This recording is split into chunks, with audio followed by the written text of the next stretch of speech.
Bismillahirrahmanirrahim. Assalamualaikum warahmatullahi wabarakatuh.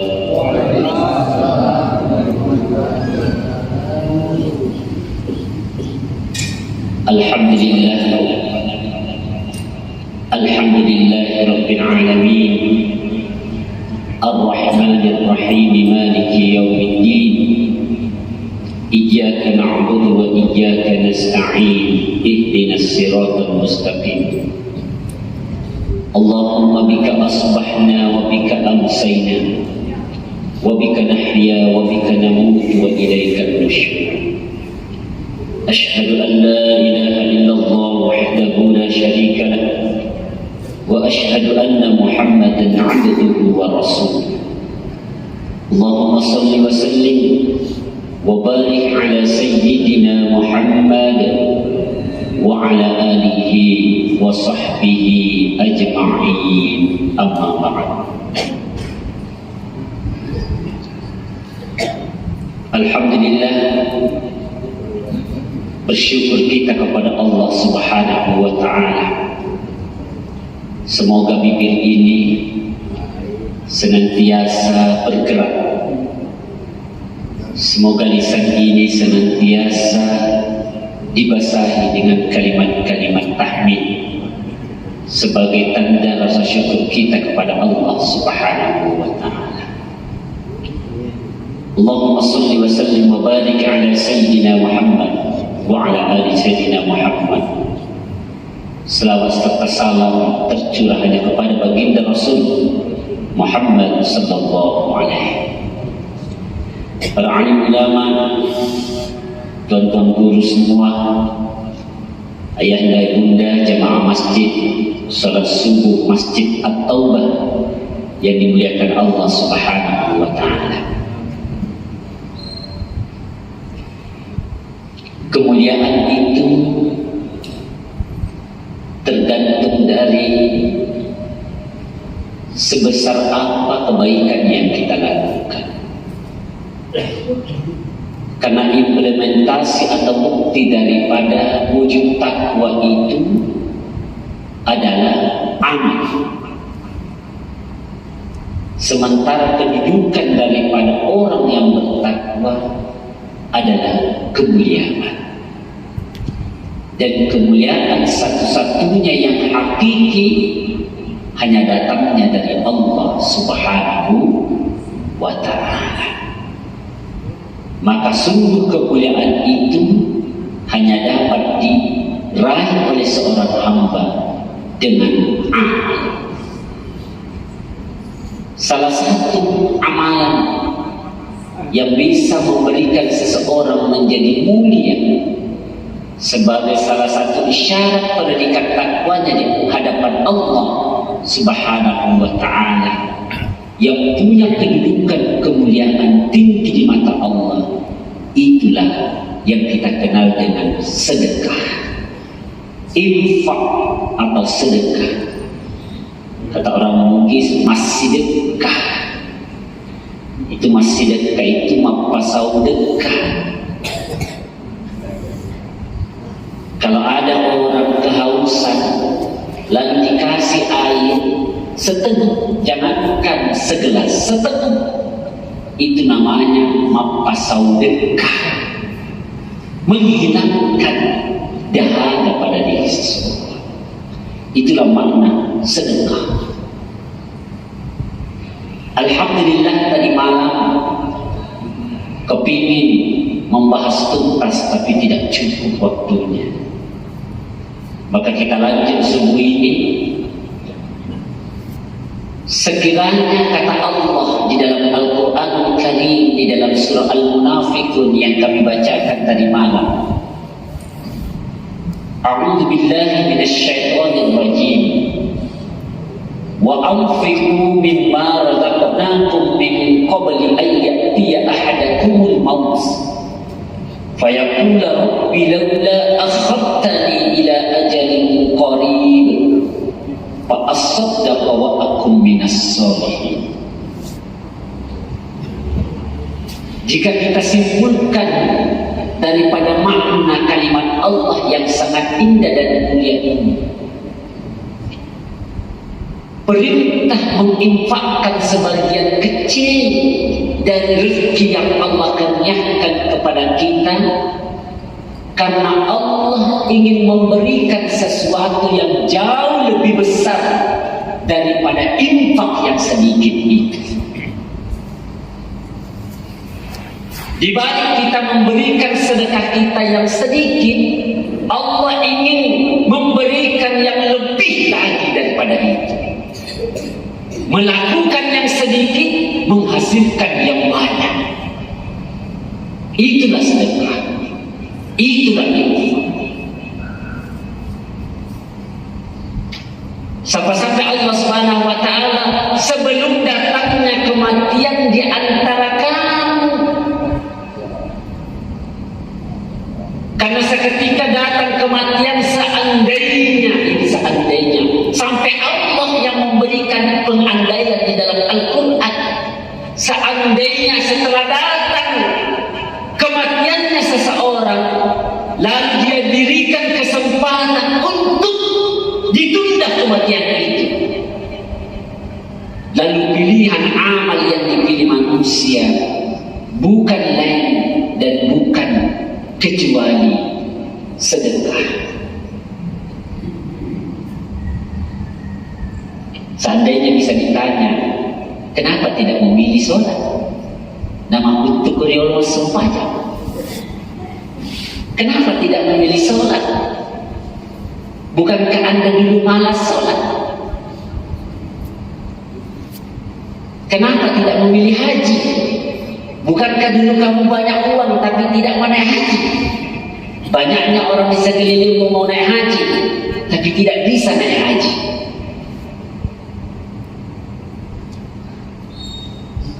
Kenapa tidak memilih puasa? Bukankah di bulan Ramadan dulu kamu enak-enak, orang berlapar-lapar, lalu kamu kenyang-kenyang di dalam kamu, bahkan berani mengisap rokok di pinggir jalan? Seandainya Allah memberikan gambaran andai-andai dan andai, tapi ternyata yang dipilih sedekah. Kenapa juga dengan sedekah di akhir zaman nanti salah satu tanda-tanda datangnya kiamat, semua orang kaya yang di muka bumi ini, seandainya bisa digambarkan semua orang yang kaya yang ada di Sangatta ini, semua orang kaya yang ada di Sangatta Selatan ini, semua uangnya, semua emasnya, semua intan permatanya, semua kekayaannya itu dinaikkan dalam sebuah mobil truk yang sangat besar. Dinaikkan itu uangnya di atas mobil besar, lalu dia bawa mobilnya itu keliling di Sangatta Selatan, lalu dia berkata kepada masyarakat, ambillah ini uangku, ambillah ini emasku, ambillah ini intan permataku, berteriak mengelilingi kota ini. Tapi pada saat itu tidak ada lagi orang yang mau mengambilnya. Sudah tidak butuh dengan harta benda itu, sudah tidak butuh dengan uang itu. Seolah-olah dia berkata, dulu saya butuh kamu pelit. Waktu mau lebaran saya mau beli baju baru, kamu pura-pura tidak tahu. Sarungku dari tahun ke tahun itu terus. Semua hajiku sampai sudah kelihatan bintik-bintik hitamnya, kamu juga tidak mengerti. Sudah goyang-goyang begini, mengerti? Tidak mengerti. Ya Allah, itu dulu. Sekarang baru kamu ingin menyampaikan, memberikan semua uangmu itu, uangmu, harta-harta bendamu itu. Satupun di antara manusia tidak ada lagi yang butuh pada waktu itu. Capek orang kaya ini keliling berteriak, jamaah masjid At-Taubah masyarakat selatan, ambillah uangku, ambillah hartaku, ambil dan ambil semuanya. Ternyata semua orang berkata, berupaya ada sekian. Tidak ada lagi yang membutuhkan hal itu. Pada saat itulah kiamat sudah mau datang. tidak dibutuhkan lagi. Maka sedekah pada waktu itu sudah tidak bermanfaat lagi. Bersedekah memang masalah, bersedekah memang. Uang yang banyak di bank itu ambil, sedekahkan, kasih kami semua yang ada di sini, supaya bisa beli surban baru.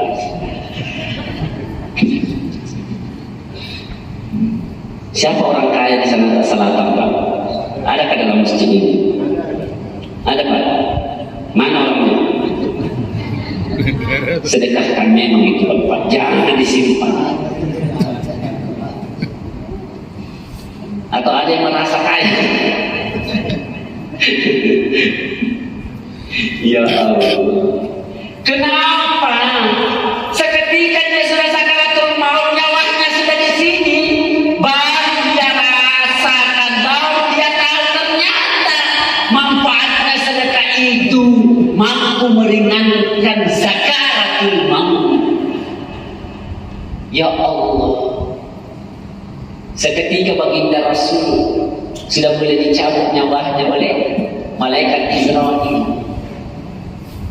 Kata malaikat Israel, ya Rasul, engkaulah manusia yang paling lembut, aku cabut nyawanya. Tidak ada lagi manusia yang aku cabut nyawanya, kupisahkan ruh dan jasadnya. Yang paling lembut ya Rasul, engkau Muhammad. Tidak ada lagi, tidak ada lagi. Nah seketika malaikat Israel mulai mencabut, apa kata baginda Rasul? Israel, tahan. Kau katakan yang paling lembut, ini aja yang kau bilang lembut, nah saya merasakan bagaimana sakitnya. Seketika itu baginda Rasul berkata, ya Allah, kalau ini caranya malaikat Israel mencabut nyawa yang paling lembut, dan saya masih merasakan sakitnya, bagaimana dengan umatku? Kalau saya aja yang paling lembut ketika dicabut nyawanya, saya merasakan begitu sakitnya ketika dicabut nyawa, bagaimana nanti dengan umatku? Kasihan. Sehingga Nabi sudah dicabut nyawanya berdoa, ya Allah, cukuplah aku yang merasakan sakitnya kematian. Janganlah engkau timbahkan sakitnya kematian itu kepada umat, termasuk jamaah Masjid At-Taubah. Siapa itu jamaah Masjid At-Taubah? Yang mau pulang nanti sholat subuh bersedekah. Sedekah memang mana? Sedekah.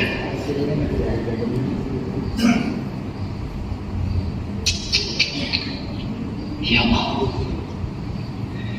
Makanya itulah kata malaikat Israel, Muhammad, aku berikan jaminan.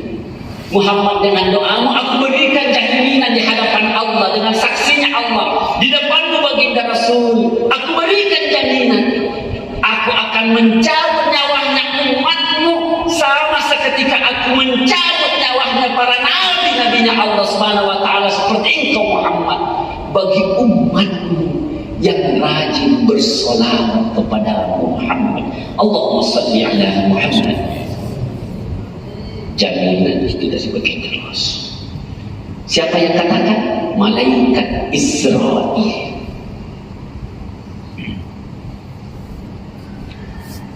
Sallallahu ala Muhammad, sallallahu alaihi wasallam, sallallahu ala Muhammad, sallallahu alaihi wasallam. Masya Allah. Insya Allah mudah semua kematian kita. Apalagi kalau ditambah sedekah. Masya Allah, Masya Allah, Masya Allah. Kenapa susah betul bersedekah? Nah tinggal dicabut itu amplop, uang di dompet, kita kasih. Ada kotak lewat, kasih. Kenapa susah? Nah ketika bapak mau beli rokok mudahnya, 1 bungkus, 2 bungkus, 3 bungkus. Kenapa susah betul? 25.000. Nah kalau masuk kota amal kan tidak susah, tidak usah 25.000, cukup 100.000 setiap malam. Susah. Ini Mana takmir masjid yang itu uang? Tadi uang 2.000, 100.000 ditukar. Ditukar uang 2.000, 100.000 setiap malam 2.000. Kenapa susah bayar 100.000? Nah, jangan 2.000 lagi. Ya Allah.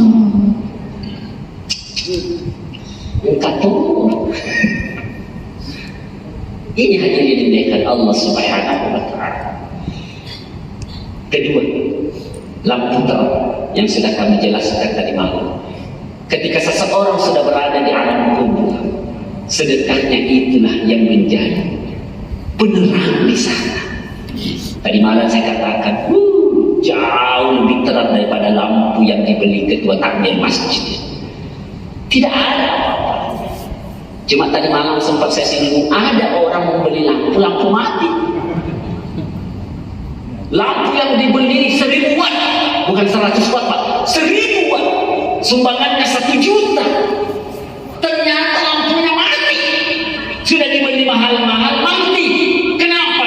Ketika dia berinfak, ketika dia bersedekah, sombong, riak, mau dikata, lihat, seandainya bukan saya yang sumbang 1 juta, tidak jadi itu masjid. Belum mati. Tambah gelap. Tidak berfungsi sedekah. Tidak perlu terlalu banyak sedekah.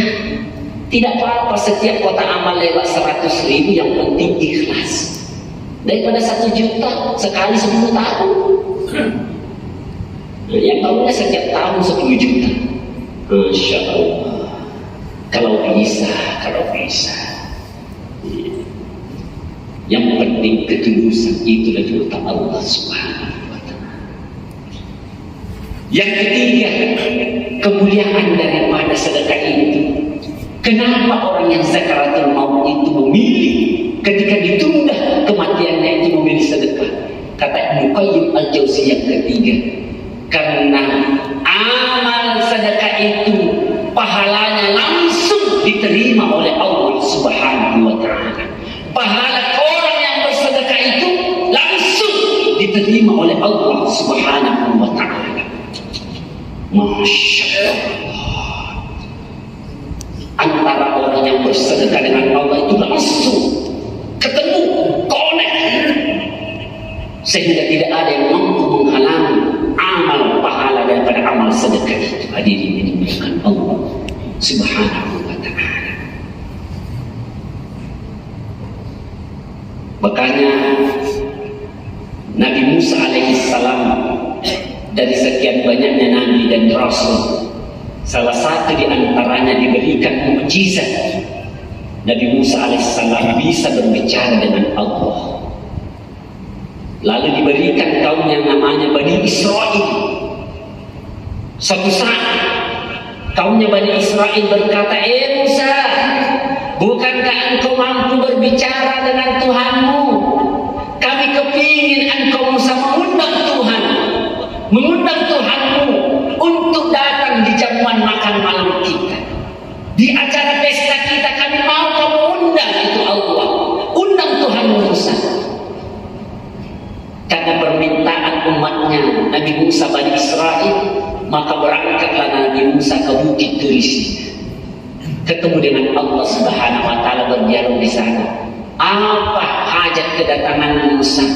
Kata Musa, ya Allah, ya Tuhanku, dengan kemuliaan-Mu Engkau memberikan mukjizat kepada aku, mampu berbicara dengan umatku. Kepingin Engkau datang di acara jamuan, di acara jamuan para umatku, di acara pesta ini, berpesta dia, makan-makan mereka. Dia ingin mengundangmu ya Allah. Kami mohon Engkau hadir ya Allah. Apa kata Allah? Pulanglah Musa, insya Allah nanti aku akan datang di acara jamuan. Pulang Nabi Musa, disampaikan kepada umatnya, wahai umatku semua, sesuai hasil pembicaraanku dengan Tuhanku, dengan Allah Subhanahu wa Ta'ala, insya Allah Tuhan akan datang di acara jamuan kita. Begitu senangnya umatnya Nabi Musa, dipersiapkan semua jamuan hari itu, dimasaklah semua masakan yang enak, yang lezat, daging-daging, semua sayur-sayur ada semua dipersiapkan. Sore menjelang malam, seorang kakek tua yang pakaiannya lesu, compang-camping, tomat-tua, pakai tongkat datang dalam kondisi lapar. Dia bilang, "Nah, wahai kaum, tolong berikanlah aku sesuap nasi. Aku sudah berapa hari tidak makan." Meminta makanan sementara umatnya Nabi Musa alaihissalam mempersiapkan makanan. Apa jawaban umatnya Nabi Musa Bani Israel? "Wahai kakek tua, makanan ini belum ada yang boleh menyentuhnya. Tidak boleh ada yang memakannya sebelum Tuhan turun, karena makanan ini kami persiapkan untuk Tuhan." Nah, makanya ada orang tua kita dulu kalau mau baca-baca, kalau sudah mau lebaran itu ada namanya mak baca-baca. Itu orang Bugis. Ada orang Bugis di sini? Tidak ada. Kira tidak. Sama. Dulu orang tua kita ada namanya mak baca-baca itu disimpan di baki. Ada ayam panggangnya, ayam gulingnya, ada ikannya, ada ikan bandengnya, ada telurnya, ada apanya. Apa dibilang mereka? Jangan dulu ada yang makan ini nak sebelum dibaca. Kan dulu orang tua. Sampai nenek saya yang meninggal 120 tahun 2015. Itu mama dari mama saya. Nenek saya langsung, kalau kami sentuh langsung dipukul itu tangan. Kalau perlu dipacuk, ini namanya dipacuk gitu, sampai menangis kami. Karena ini menyentuh di lengan tangan. Jangan disentuh. Ini belum dibaca, belum dibaca. Oh, setelah saya sekolah di pesantren, ternyata mengikuti umatnya Nabi Musa, orang Bani Israel. Masih ada pada orang Bani Israel sekali. Kalau masih ada yang seperti itu, berarti orang Bani Israel itu. Itu ya Allah. Kakek tua ini dengan kondisi lapar, berikan sedikit makanan. Saya lapar sudah berapa hari saya tidak makan. Apa kata umatnya Nabi Musa? Jangan ada yang menyentuh karena makanan ini kami persiapkan untuk Tuhan. Kami ingin datang makan jamuan bersama dengan kami. Tiba malam maghrib, Tuhan juga belum datang. Sampai Isya mereka menunggu, Tuhan juga belum datang. Ditunggu sampai tengah malam, Tuhan juga belum datang. Gelisah sudah Nabi Musa. Jangan-jangan Tuhan bohong sama saya. Dia bilang mau datang. Sampai subuh, Tuhan juga tidak kunjung datang. Tidak ada yang menyentuh makanan. Sekalinya terbit fajar pagi sampai pagi, Tuhan tidak datang. Kecewa umatnya Nabi Musa, orang Bani Israel. Musa, kamu bohong. Tuhan bohong, katanya mau datang, ternyata dia tidak datang. Larilah Nabi Musa kembali ke bukit itu di sini, melapor kepada Allah. Ya Allah, umatku berkata, Engkau mengecewakan kami, mengecewakan umatku. Bukankah Engkau mau datang di jamuan makan kami, ya Allah? Kenapa kami tunggu dari kemarin sore sampai pagi, Engkau tidak datang? Apa jawaban Allah kepada Musa? Aku sudah datang, tapi tidak ada yang bati-batikan.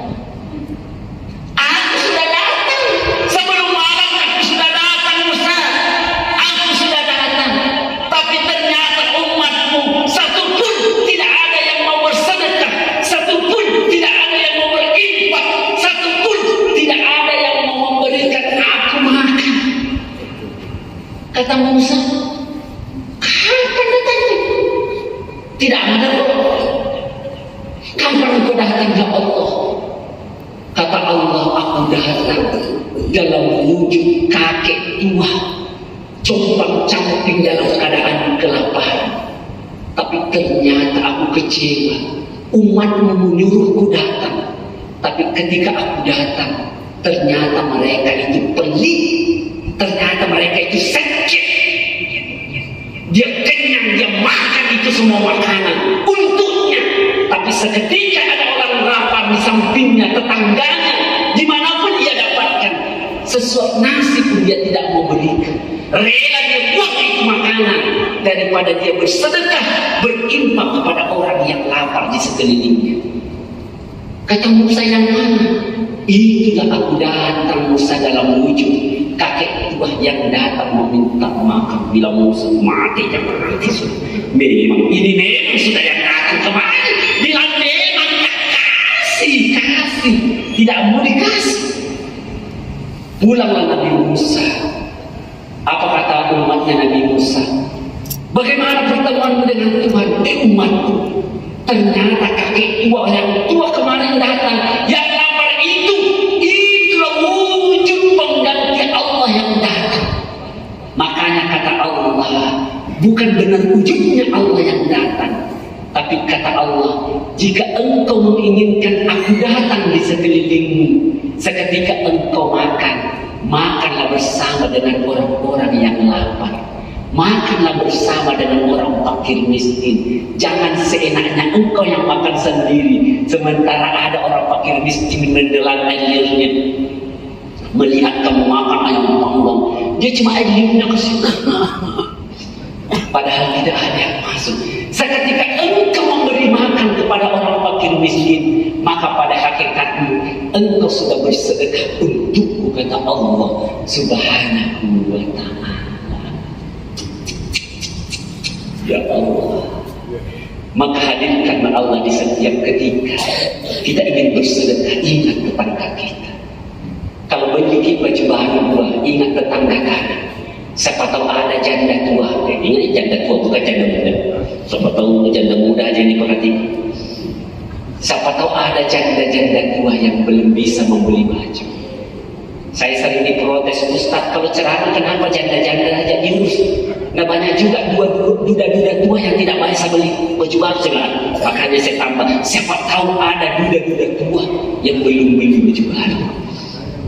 Ada sudah ada? Adakah duda di sini yang sudah tua? Jangan angkat tangan, nanti ketahuan. Ini hadirin dimulakan Allah Subhanahu wa ta'ala. Seketika kita ingin bersedekah untuk Allah, bersedekahlah kepada orang fakir miskin yang ada di sekeliling kita.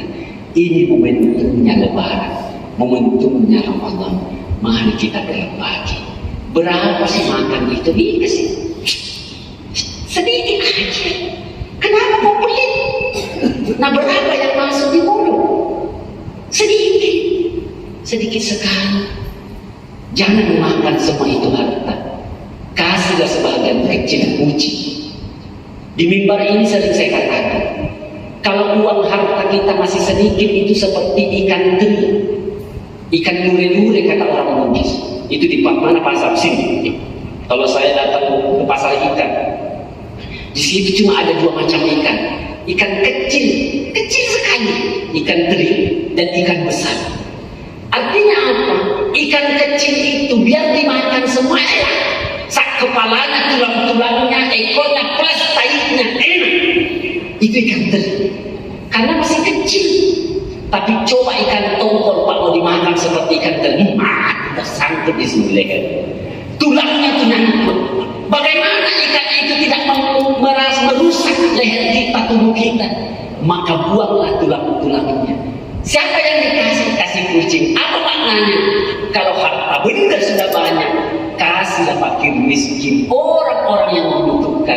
Setelah engkau berikan, makanlah sisanya. Itu akan mengenakkan diri kita ketika mengkonsumsi. Tapi kalau engkau tidak membuang durinya, tidak membuang tulangnya, engkau ingin memakan semua, sama engkau ingin memakan ikan tongkol yang besar dengan tulang-tulangnya, pasti akan membuat penyakit di dalam tubuh kita. Apalagi hadirin yang dimuliakan Allah Subhanahu wa ta'ala. Yang terakhir, kenapa sedekah yang dipilih? Ingat, harta benda itu dua pertanyaannya. Min aina ji'ta wa ila aina anfaqah. Dari mana harta itu engkau dapatkan dan kemana harta itu engkau belanjakan. Kalau sudah halal asalnya, lalu kita belanjakan kepada hal yang bermanfaat, maka selesailah pertanyaan dari harta benda itu. Hadirin yang dimuliakan Allah Subhanahu wa ta'ala, saya kira ini yang dapat kami sampaikan sebagai penutup. Bagaimana kita paling utama Allah berikan jawaban ketika sahabat bertanya kepada Nabi, "Ya Rasul, siapakah yang lebih utama aku memberikan infak sedekah?" Allah jawab dalam Al-Quran surah Al-Baqarah ayat 215. Yas'alunaka madza yunfiqun. Mereka bertanya tentang infak sedekah itu. Siapakah yang paling utama? Min khairi. Yang paling utama. Yang pertama adalah ilal walidaika. Berinfaklah kepada kedua orang tua. Ayat awal sebelum lebaran. Berinfak kita kepada orang tua kita.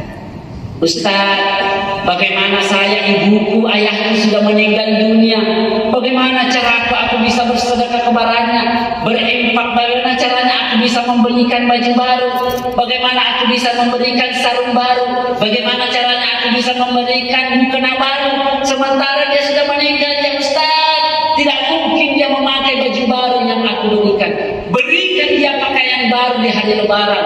Berikan dia sarung baru di hari lebaran. Berikan dia mukena baru di hari lebaran. Sekalipun dia berada di dalam kubur. Bagaimana caranya? Bersedekahlah engkau pakaian baru kepada orang lain. Dengan niat pahalanya engkau hadiahkan kepada orang tuamu yang sudah meninggal di alam kubur sana. Maka dia seolah-olah tersenyum, "Wih, anakku, dibelikan aku baju baru." Dia bersedekah kepada tetangganya, kasih uang beli baju baru, pahalanya dihadiahkan kepada orang tua kita. Maka seolah-olah bahasanya di hari lebaran, orang tua kita yang ada di alam kubur juga memakai baju baru, memakai sarung baru, memakai mukena baru. Disitulah letak caranya kita bersedekah kepada orang tua kita, kepada saudara-saudara kita yang sudah meninggal dunia. Sahabat Nabi katakan, "Ya Rasul, ketika ibuku meninggal dunia, saya tidak ada di tempat, ya Rasul. Sekarang aku baru pulang, ibuku sudah dimakamkan. Bolehkah aku bersedekah? Lalu sedekah itu untuk ibuku?" Kata baginda Rasul, "Lakukanlah, bersedekah untuk ibu." Masya Allah. Ayo kita sedekah dengan membelikan pakaian baru kepada ibu kita, ayah kita, atau suami kita yang sudah meninggal, ataukah istri kita yang sudah meninggal. Jangan belikan istri yang belum kita punya. Banyak orang belikan calon istrinya yang tidak jelas, sementara istrinya yang sudah meninggal lupa dibelikan. Bersedekahlah. Bismillahirrahmanirrahim. Allahumma shalli ala sayyidina Muhammad. Sedekahkan ini uang, belilah baju baru, niatkan pahalanya untuk orang tua kita, untuk ibu kita, untuk ayah kita, untuk istri kita, untuk suami kita, atau untuk orang yang kita mendapatkan kasih sayang dari ini. Insya Allah sedekah itu bermakna di hadapan Allah Subhanahu wa ta'ala. Subhanakallahumma wa bihamdika asyhadu an la ilaha illa anta astaghfiruka wa atubu ilaik. Atas nama pribadi dan keluarga, sebelum masuk Lebaran Idul Fitri 1443 Hijriah, mohon maaf lahir dan batin, mohon ridhonya semua. Semoga Allah Subhanahu wa ta'ala mempertemukan kita di Ramadan yang akan lama-lama lagi dengan umur yang panjang dan penuh keberkahan, sehat walafiat. Amin ya rabbal alamin. Wassalamualaikum warahmatullahi wabarakatuh.